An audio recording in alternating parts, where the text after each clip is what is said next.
The big story which we are tracking right now on WION is from Turkiye. We're talking about the presidential elections, which had become a battle of that last 5%. Turkiye's third-placed election candidate, Sinan Ogan, has now endorsed President Erdogan for the May 28th runoff.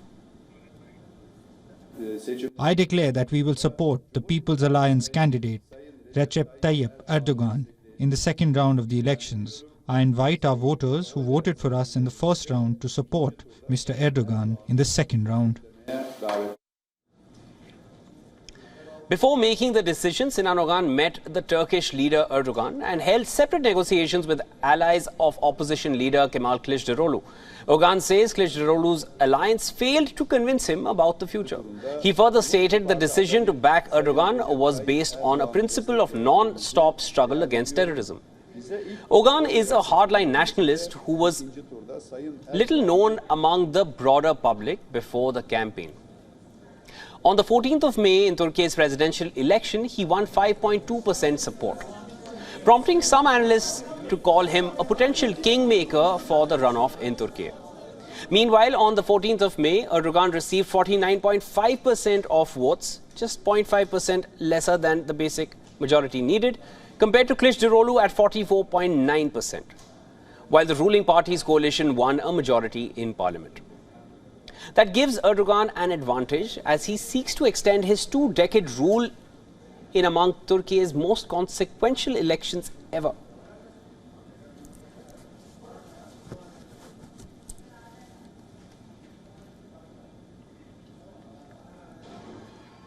Türkiye yüzyılı hepimizin yüzyılı biz olduk.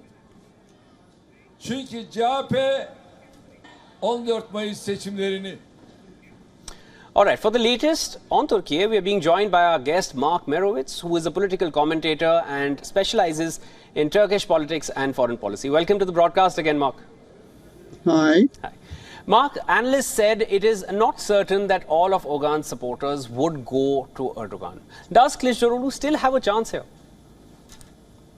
Well, you never know in Turkish politics, but I think there are a lot of factors here that are working against Kılıçdaroğlu. First of all, you are correct that Ogan does not control the entire 5.2%. And in fact, we have to wait until tomorrow to hear from his alliance partner, Mr. Özda, as to what they're going to do with those votes.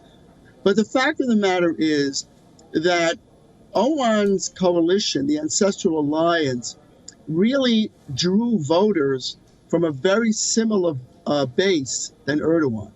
So even if all or part of it goes to Erdogan, it will be very helpful to Erdogan. About Kılıçdaroğlu, what is interesting about him is that he is changing his tone in this runoff, where he is saying that all the Syrian refugees must be sent back, which he didn't really say before, and he's had a more nationalistic approach that he didn't have in the first round of the elections. And the question is that too little too late, and is that going to be effective?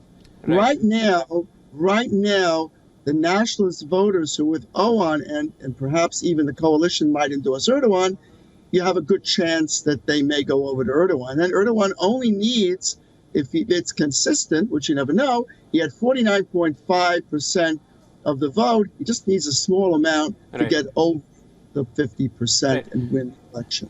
Mark, the fact that Erdogan still continues to be the popular choice in Turkey, is Turkey unwilling to change its stance, or does it just need a stronger opposition party to win people's trust?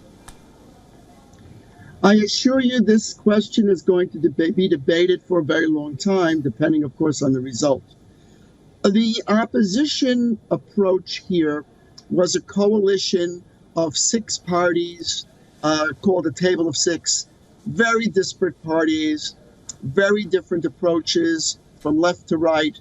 And the fact of the matter is that on election day, on May 14th, a lot of the leaders of those coalitions were, missing in action, so to speak. They weren't around. They weren't really pushing for Kılıçdaroğlu. Also, there's a lot of debate about selecting Kılıçdaroğlu as the opposition's candidate. That's also being debated because he took much more of a softer line. And for example, having a campaign announcement in his kitchen where he was a very soft tone, and now he's really strengthening that tone.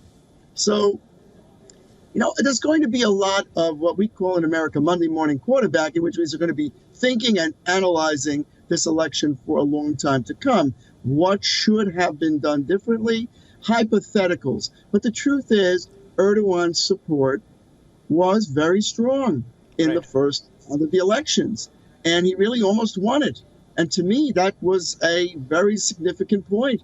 Kılıçdaroğlu was not able to bring together and coalesce an opposition to win that election when many of the predictions were that he would win it outright in the first round. Right. Support for Erdogan remains strong, and Ogan's complete 5.2% doesn't even need to lean towards Erdogan for him to remain in power. Thank you so much for joining in, Mark. That was Mark Merovitz joining us from New York. Thank you. Thank you.